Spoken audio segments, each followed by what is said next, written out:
আপনারা বিজ্ঞান বইয়ে পড়েছেন চক্ষু দুই প্রকার, বাম চক্ষু ডান চক্ষু, কর্ণ দুই প্রকার, বাম কর্ণ ডান কর্ণ, আবার নাসিকা দুই প্রকার, বাম নাসিকা ডান নাসিকা।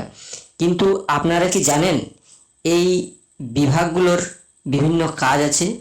সেই কাজগুলো সম্বন্ধে যদি আপনারা জানতে চান তাহলে আমাদের পুরো ভিডিওটা দেখুন। দেখেই আপনারা বুঝতে পারবেন এগুলোর কাজ কী এবং আপনারা এর দ্বারাও সাধনা করতে পারবেন। আপনারা এই বিষয়গুলো জানার জন্য এই ব্যক্তির কথাগুলো শুনুন।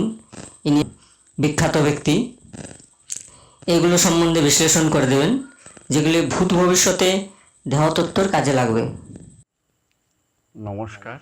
যে বিষয় নিয়ে আজকে আলোচনা করতে বসেছি, আলোচনা করব, সে বিষয় হচ্ছে দেহের যে নবদ্বার তার মধ্যে কয়েকটা দ্বারের কথা বলবো, যেটা সাধন প্রক্রিয়া কাজে লাগবে। আপনারা অনেকেই তো সাধন প্রক্রিয়া করেন, যারা তারা ভালো করে বুঝেন, আর যারা এখনো পর্যন্ত শুরু করেন নাই তাদের প্রয়োজনে লাগবে। আপনারা ভিডিওটা সম্পূর্ণ দেখবেন এবং পছন্দ হলে লাইক করবেন এবং নাহলে সাবস্ক্রাইব করতে আপনারা করবেন, এই আমার অনুরোধ রইল আপনাদের কাছে। বিষয় আজকে যে বিষয়টা হেডলাইন আপনাদের কাছে রাখা হয়েছে, সেই হেডলাইনগুলো কি? চক্ষু, কর্ণ আর নাসিকা। এই চক্ষু দেহের মধ্যে কি, এই ইন্দ্রিয়গুলো কি কাজ করে, বা এই নবদ্বারের মধ্যে এই বস্তুগুলো কি কাজ করে, দেহের কি কাজে উপকারে লাগে, বা দেহের কি কাজটা করে। দেখুন, চক্ষু হচ্ছে কি, সম্মুখ দিকে, ধরুন পূর্ব দিকে মুখ করে দাঁড়িয়েছেন, দেখুন পূর্ব দিকের হাফ, মানে দুটো চোখে যেহেতু পূর্ব দিকটা তাকিয়েছেন, হাফ হাফ তারা দেখছে। আর বাঁ দিকটা সম্পূর্ণ দিক, বাঁ দিকটা সম্পূর্ণই দেখছে তারা, সেই দিকটাকে, আর পিছন দিকের হাফ দেখছে। তাহলে কি হলো, দুদিক তার দেখা হয়ে গেল। ডান চোখটা কি করছে না, সম্মুখ দিকে তার হাফ দেখছে, আর তার ডান দিকের দিকটাকে সম্পূর্ণ দেখছে, আর পিছনটাকে হাফ দেখছে। তাহলে দুই দুই চার হয়ে গেল। এবারে কি হচ্ছে, চক্ষু কর্ণ। কর্ণের কাজ কি? কর্ণের কাজ হচ্ছে না শোনা, শ্রবণ করা। এই শ্রবণটা দেখবেন আপনারা একটু ভালো করে লক্ষ্য করবেন, বা একটু প্রয়োগ করেও দেখতে পারেন।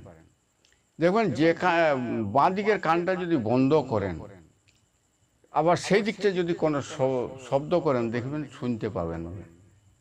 ডানটা বন্ধ করেও যদি কোনো শব্দ করেন, শুনতে পাবেন না। বন্ধটা কিন্তু ভালো করে করবেন, নাহলে বলবেন না শুনতে পাচ্ছি।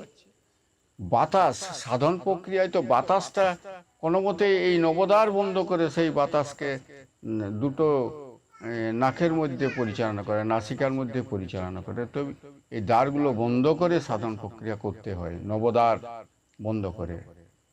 যে যদি না ঠিক মতো বন্ধ করতে পারেন, তাহলে শব্দ শোনাবে, কারণ বায়ু তো শব্দটাকে বহন করে। এত এই বিষয়টাকে দেখবেন, কর্ণও সেই রকম। এইভাবে দিকগুলোকে তারা করে, ব্যবহার করে দেহকে তারা অনুভব করায়, দেহকে জানায় তারা। সেরকম নাসিকা, নাসিকা গন্ধ বহন করে। আমরা দেখুন বায়ু, সেই বায়ুই গন্ধটা নিয়ে আসে, অথচ বায়ুটাকে আপনারা দেখতে পান নাই। অনেক সময় অনেকে প্রশ্ন করে যে কই পরমাত্মা বা ভগবানকে তো দেখতে পাই না, আমরা দেখতে পাই নাই, তাহলে কি করে বিশ্বাস করব? তাহলে বায়ুটাও তো আমরা দেখতে পাইনি, গন্ধটাও তো আমরা দেখতে পাইনি, যেমন বায়ুটাও তো আমরা দেখতে পাইনি।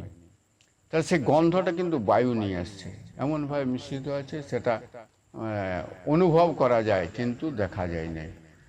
এই যে নাসিকার আবার কাজটা কি দেখুন, নাসিকা, বাম নাসিকা পূর্ব এবং উত্তর দিকটা দেখভাল করে, অর্থাৎ বায়ু প্রবাহিত করে।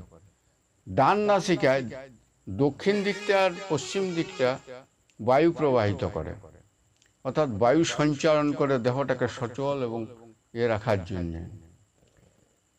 এই হচ্ছে দুটো। এবং ঊর্ধ্ব এবং অধ, এই যে দিকটা থাকছে, এই দিকটা কিন্তু ওই রেচক এবং পূরকের মধ্যে তারা প্রবাহিত করি এবং সচল এবং সতেজ রাখে।